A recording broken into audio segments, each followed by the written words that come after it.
Hey everybody, this is Russell Holly, and we're going to take a look at the Motorola Moto E 2015 edition.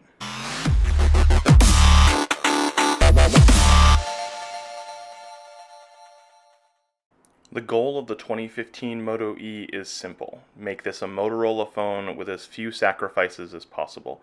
If you put it side by side with a 2014 Moto X, you can see that the design is similar enough that this is clearly a Motorola experience.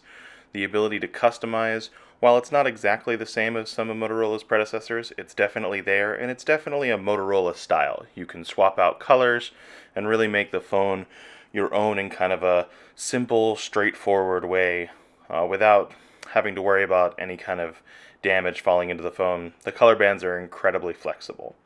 The big news for any of these phones is the software, and that's something that Motorola has done a very good job with if your goal is to have something that's Motorola flair with a little bit of the stock Android look and feel.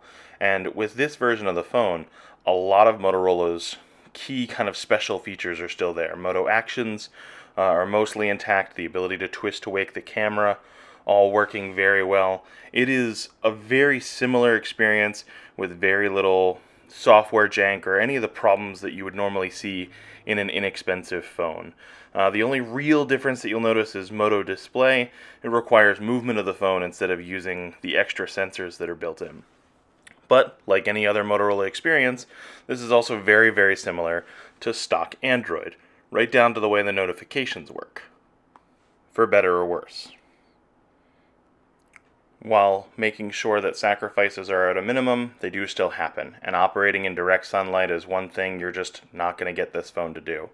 You'll also notice that launching larger applications, particularly some of the more popular video games, is going to take significantly longer than on a phone with a faster processor. While this is running a Snapdragon 410 and has LTE capability to boot, it's still not the snappiest thing in the world. That having been said, for its price range, which again is $150, you're going to be hard-pressed to find a better experience.